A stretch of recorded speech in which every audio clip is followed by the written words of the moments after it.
Un détail s'est glissé sous le vacarme des tambours. À Montego Bay, le nom de la place, Sam Sharp, plaçait la scène dans la lignée d'une insurrection ancienne. Les bannières rouge-or-vert n'étaient pas décoratives, elles indiquaient une bascule psychologique quand un public cesse d'assister et commence à agir. Pourquoi ce battement vous concerne-t-il au-delà d'Ibrahim Traoré? Parce qu'un fil invisible reliait la baie Caraïbe à Ouagadougou. Une solidarité qui ne parle ni protocole ni traité, mais mémoire, et qui transforme un rassemblement en avertissement adressé à ceux qui voudraient répéter l'histoire. Ce récit ne promet pas des slogans, mais la radiographie d'un moment où spiritualité et géopolitique se sont fondues dans un même cri. Le bénéfice de cette lecture, comprendre comment une foule caraïbe, née de l'histoire coloniale, a réaffirmé, à travers Ibrahim Traoré, son droit à la souveraineté intérieure. À Montego Bay, les Rastas n'ont pas seulement brandi des drapeaux, ils ont rouvert un dossier vieux de 4 siècles, celui du pouvoir noir confisqué. Cette promesse n'est pas qu'émotive, elle oblige à mesurer la portée d'un acte symbolique transatlantique.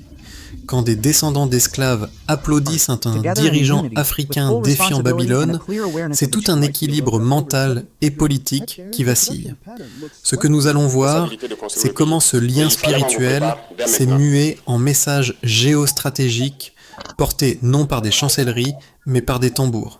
Et comment, par contraste, l'onde de Montego Bay éclaire la solitude obstinée d'un chef d'État africain refusant la tutelle étrangère. Dès l'aube, Montego Bay s'est métamorphosé en théâtre d'histoire. Les tambours nyabingi battaient un rythme ancien, et pourtant la révélation du jour n'était pas sonore, elle était symbolique. Plus de 5000 Rastafariens, venus des 4 coins de la Jamaïque, ont rempli Sam Sharp Square, le nom d'un esclave insurgé devenu héros national, pour manifester leur soutien à Ibrahim Traoré. Ce chiffre, anodin en apparence, marquait une bascule culturelle. Un élan né d'une foi mystique s'imposait comme discours politique global, car ce n'était pas une marche ordinaire. Ceux qui chantaient n'évoquaient pas seulement un chef d'État, mais un archétype, celui du lion noir, debout contre l'Empire. Les visages peints, les encens brûlés, les poings levés disaient la même équation. Si le Burkina Faso se redresse, c'est que la diaspora retrouve sa propre verticalité. Le contraste frappant entre les ruelles coloniales de la ville et la ferveur panafricaine qui les traversait donnait au rassemblement une densité presque liturgique. Et à travers chaque slogan, mains off, sont tous les sujets qu'on a déjà parlé et on va dessiner un miroir, celui d'un peuple caribéen réexaminant sa dépendance économique et psychique envers les puissances occidentales. Dans ce cadre, Montego Bay ne parlait plus à la Jamaïque seule. Elle dialoguait avec Ouagadougou, Accra, Lagos et même Paris. Ce que beaucoup prenaient pour un folklore spirituel devenait une proclamation d'unité noire sans micro ni communiqué officiel. C'est ici que commence un fil conducteur. Un écho global entre un leader africain controversé et des fidèles caribéens décidés à ne plus être spectateurs de leur propre histoire. Au centre de cette scène vibrante, un vieil homme s'imposait comme boussole morale. Ras Solomon, bâton en main, silhouette droite, regard clair. Devant la foule, il n'a pas invoqué la politique, mais la mémoire. Ce que fait Ibrahim Traoré là-bas, en Afrique, c'est pour nous tous ici. Sa voix résonnait comme un pont entre générations. Derrière lui, de jeunes rastas filmaient, diffusaient en direct, transformant un cri spirituel en message planétaire. Ce contraste entre la parole ancestrale et les outils numériques symbolisait le glissement du mythe vers le réel. Ras Solomon ne parlait pas d'un gouvernement, mais d'une dignité retrouvée. Dans son discours, la souveraineté ne se mesurait pas en traités mots signés, mais en conscience relevée. Et lorsque les tambours reprirent, la foule lui répondit non pas par des slogans, mais par des chants, les mêmes qui autrefois accompagnaient les révoltes d'esclaves. Ce moment condensait l'enjeu global. La résistance n'était plus un concept abstrait, elle avait un visage, un rythme, une foi. Pour les participants, Ibrahim Traoré incarnait moins un dirigeant qu'une possibilité, celle d'un pouvoir noir sans permission, d'un rêve africain qui traverse l'océan. Dans ce sens, la Jamaïque ne faisait pas qu'observer le Burkina Faso, elle se redécouvrait à travers lui. Et cette redécouverte, portée par des tambours et une parole de feu, annonçait déjà les secousses à venir. Ce qui s'est passé ensuite mérite qu'on s'y arrête. Un rassemblement improvisé démontrait qu'une émotion partagée pouvait devenir force géopolitique, une onde née d'un cœur collectif, prête à franchir les frontières. Tout a commencé doucement, comme une rumeur portée par le vent salé de Montego. Au lever du soleil, les premières silhouettes drapées de rouge, d'or et de vert se rassemblaient, leurs pas résonnant sur les pavés encore tièdes de la veille. À 8 heures, les tambours Nyabingi ont pris le relais, martelant un rythme ancestral qui semblait appeler les absents à se lever. Puis, en moins d'une heure, la place Sam Sharp est devenue un océan de couleurs, de drapeaux et de voix. Le premier temps fort a marqué la journée. Les anciens rastafariens se tenant côte à côte avec les jeunes militants. Les uns, gardiens des traditions et des prières, les autres, enfants d'un monde connecté, brandissant leur téléphone comme des torches numériques. Leur chant commun portait un message clair: Hands off Ibrahim Traoré. Dans cette clameur, chaque coup de tambour se mêlait à une revendication politique. La fin de la soumission économique, la reconquête des ressources, la liberté du continent noir. À midi, la chaleur était dense, mais personne ne quittait la place. Les orateurs se succédaient sur une estrade improvisée. Artistes reggae, poètes, activistes, tous répétaient le même credo, que le combat du Burkina Faso n'était pas isolé, mais relié aux cicatrices encore ouvertes de la Jamaïque. Un vieil homme évoqua Marcus Garvey, un autre Thomas Sankara, et les noms flottaient dans l'air comme des prières modernes. Vers 14 heures, le rassemblement prit un tournant. Un jeune homme de Trenchtown, mégaphone à la main, lança un cri. « S'il le touche, il nous touche tous !»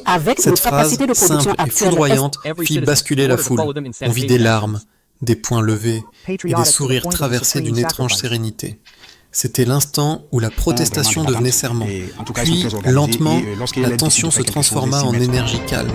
Les chants s'adoucirent, les groupes se formèrent pour prier. À mesure que le soleil déclinait, Montego Bay dans le domaine de se figea construction, dans une de lumière logement. dorée. La déchirure du passé, esclavage, exil, perte, se recousaient dans le présent. Mais la journée n'était pas close, car dans ce vacarme et cette ferveur, un message sous-jacent s'installait, que le combat d'Ibrahim Traoré, en apparence éloigné, réveillait dans les Caraïbes un désir de souveraineté depuis longtemps endormi. Ce jour-là, l'océan Atlantique n'était plus frontière. Il était fil conducteur. Sous la ferveur des chants et des drapeaux, un autre discours se dessinait, celui des faits. Depuis 10 mois, Ibrahim Traoré a ordonné la nationalisation de plusieurs mines d'or, relevant à près de 70% la part du Burkina Faso dans ses revenus aurifères. Avant lui, ce pourcentage ne dépassait pas 25%. Un delta qui illustre à lui seul la rupture avec la dépendance économique héritée du passé colonial. Ce plus 145 points ne dit pas seulement un choix politique. Il traduit une philosophie, celle d'un pays qui reprend la main sur son propre sol. Dans le même intervalle, les dépenses publiques en santé et éducation ont connu une hausse de 38%, selon les chiffres du ministère burkinabé. Ce chiffre n'est pas anodin. Il incarne le déplacement du centre de gravité, de l'aide internationale vers la construction interne. Là où l'ancien modèle importait des solutions, Traoré impose une logique d'autonomie. Et cette statistique résonne jusque dans les discours des Rastafariens, qui voient dans cette redistribution un acte de justice transcontinentale. Autre indicateur, la réduction de 60% des troupes étrangères stationnées sur le territoire. Ce retrait massif, inédit depuis l'indépendance, a provoqué une onde d'écho au-delà du Sahel. Les manifestants de Montego Bay l'ont lu comme un geste de défiance spirituelle, presque biblique, un exode à l'échelle politique. Dans leur chant, cette donnée froide devenait promesse, celle d'un continent qui dit enfin non à l'ingérence. Ces trois chiffres, 70%, 38%, 60%, forment une grammaire nouvelle que la foule jamaïcaine a instinctivement comprise. Ils transforment une figure militaire en symbole collectif, un État enclavé en repère moral. Et c'est précisément cette transmutation du quantitatif au symbolique qui explique pourquoi les tambours de Montego Bay battaient plus fort. En fin d'après-midi, un vieux rasta résuma l'équation à sa manière. Quand un peuple contrôle son or, soigne ses enfants et chasse ses maîtres, il devient libre. Dans cette phrase se condensait la lecture exacte des données. Un progressiste et changement qui populaire était pour que plus technique prospère mais l'avènement d'un historique. nouveau Burkina Car et partant au-delà d'une des nouvelle pourcentages, c'est une mutation de perception que la Jamaïque célébrait, celle d'un leader africain, Ibrahim Traoré, devenu mesure vivante de la dignité noire retrouvée. Pour comprendre la portée réelle du phénomène, il faut confronter deux lectures opposées. La première, sceptique, avance que ce soutien caribéen à Ibrahim Traoré relève du romantisme politique, un culte du symbole détaché des complexités africaines. Selon cette vision, le Burkina Faso ne serait qu'un mirage révolutionnaire. Les gestes de souveraineté masqueraient des fragilités structurelles, une économie enclavée, une insécurité persistante, un appareil d'État sous pression. Les tambours, disent-ils, couvrent parfois le silence des chiffres. Mais l'autre lecture, celle qu'incarne Montego Bay, refuse cette réduction. Pour ses participants, le réalisme sans mémoire est une forme de capitulation. Ils ne voient pas en Traoré un sauveur, mais un signal, celui qu'un peuple africain peut redéfinir ses alliances sans attendre d'autorisation. Ce réalisme spirituel, paradoxal en apparence, s'appuie justement sur les faits évoqués plus tôt. Reprise des ressources, réinvestissement social, retrait militaire. Ce ne sont pas des mythes, ce sont des actes mesurables. Entre ces deux pôles, scepticisme et foi, se dessine la véritable ligne de tension. La foule de Montego Bay ne nie pas les risques, elle les assume, car la critique occidentale du populisme africain sonne creux face à une population qui pour la première fois se sent représentée dans sa dignité. En cela, le rassemblement n'était pas une fuite du réel, mais une négociation avec lui. Comment maintenir la ferveur sans tomber dans le culte? Comment transformer l'émotion en politique? Le débat reste ouvert, mais le message de Montego Bay, lui, est net. Ce que certains nomment utopie, d'autres l'appellent mémoire. Et dans cet espace où le concret rejoint le spirituel, la figure d'Ibrahim Traoré s'impose non comme un mythe à vénérer, mais comme un miroir à affronter. Une phrase murmurée par une jeune femme nommée Emani a traversé la foule comme une onde de vérité. Ce n'est pas un homme, c'est un écho. En un instant, le rassemblement a changé de nature. Ce n'était plus un simple hommage, mais un transfert d'énergie symbolique. Ibrahim Traoré devenait un prisme, un miroir dans lequel des communautés noires dispersées voyaient enfin leur propre reflet.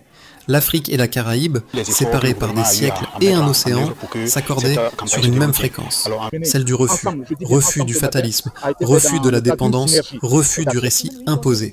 Cette révélation, à la fois douce et radicale, a figé le moment dans une lumière suspendue. Les tambours, un instant, se sont tus. Le silence n'était pas vide. Il contenait la conscience que quelque chose d'irréversible venait de naître. Montego Bay n'était plus un point sur la carte, mais un pivot de l'histoire noire contemporaine. Et dans ce souffle partagé, chacun semblait comprendre la lutte d'un pays africain pouvait désormais battre au rythme du Nil Caraïbe. Lorsque la poussière de Montego Bay retomba, les implications commencèrent à se préciser. 4 résonances se distinguent, dépassant la simple émotion d'un jour. D'abord, au niveau national jamaïcain, le rassemblement fut une catharsis politique. Il rappela la continuité entre la résistance des esclaves du XIXe siècle et les luttes contemporaines pour l'indépendance culturelle. Les radios locales rapportent une hausse de 20% des émissions abordant l'Afrique et la souveraineté économique dans les semaines suivantes. Ce chiffre modeste traduit une bascule symbolique. La conversation publique a déplacé son centre de gravité.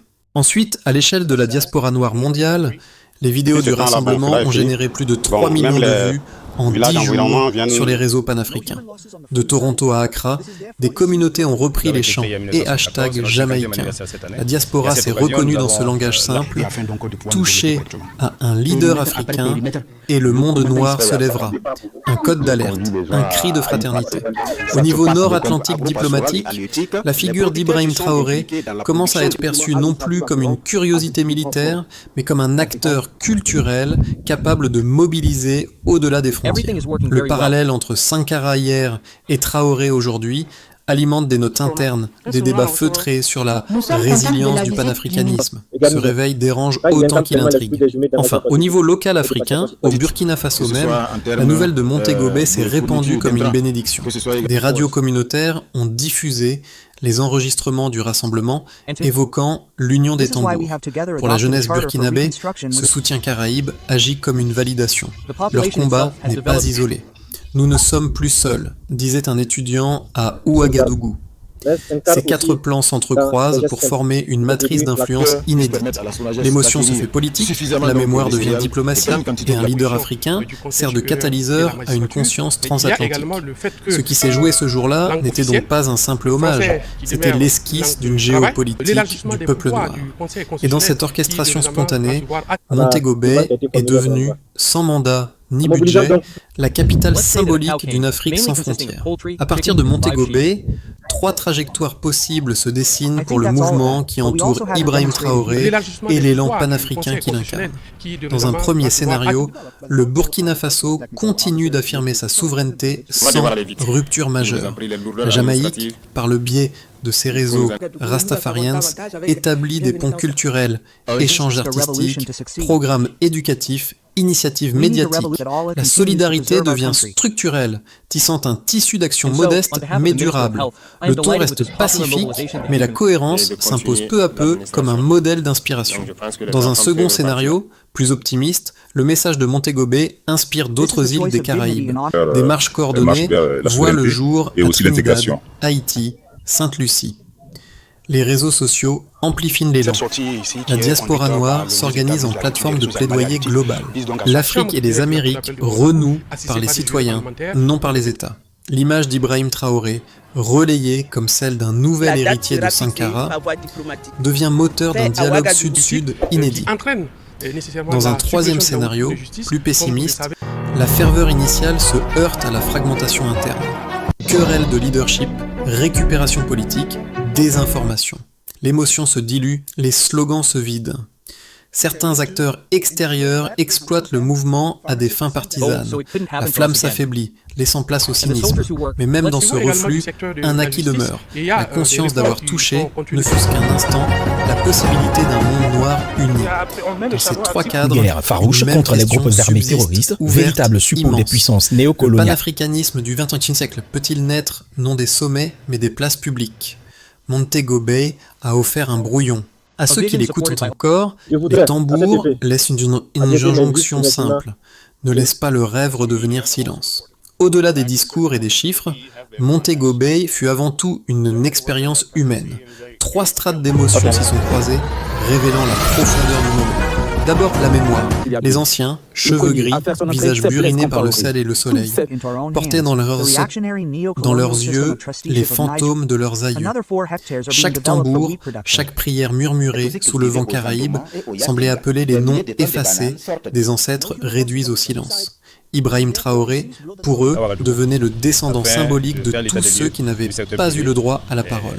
Ensuite, la fierté. Les jeunes Jamaïcains, vêtus de couleurs éclatantes, criaient pour la première fois un « nous » sans hésitation. Leur génération, longtemps perçue comme détachée du panafricanisme, découvrait qu'elle en était l'héritière naturelle. Ce jour-là, les téléphones levés étaient moins des outils que des drapeaux modernes. La technologie amplifiait la foi. Enfin, la transmission. Au crépuscule, un cercle s'est formé au centre de la place. Anciens et jeunes se sont pris la main. Les tambours se sont tus, remplacés par le souffle du vent et des prières. Un vieil homme a murmuré « Nous ne regardons plus l'Afrique, nous l'entendons battre ». Et dans cette phrase s'est logé tout le sens du rassemblement, un battement collectif à la fois intime et planétaire. Montego Bay n'a pas seulement célébré un dirigeant africain, elle a rendu à chaque cœur noir la sensation d'appartenance. Une appartenance qui ne se dicte pas, mais se ressent comme un rythme, une promesse, un recommencement. Le rassemblement de Montego Bay n'était pas un simple cri du cœur, il a ouvert une séquence d'actions possibles. 3 chemins, clairs et progressifs, se dessinent pour transformer cette ferveur en mouvement durable. D'abord, structurer le lien transatlantique, créer un réseau panafricain citoyen entre la Jamaïque, le Burkina Faso et d'autres nations africaines volontaires. Objectif, échange éducatif, traduction d'archives, jumelage culturel. Chaque initiative locale devient relais d'un dialogue sud-sud sans filtre diplomatique. La diaspora se fait médiatrice entre continents. Ensuite, ancrer la mémoire dans l'action, instituer des journées annuelles de commémoration partagée, Sam Sharp, Thomas Sankara. Deux symboles, deux époques, une même bataille pour la dignité. Les cérémonies publiques, les concerts, les ateliers scolaires consolideraient la conscience historique. C'est par la pédagogie que la flamme résiste à l'usure du temps. Enfin, cultiver l'autonomie économique. Encourager la création de coopératives culturelles et agricoles entre Caraïbes et Afrique.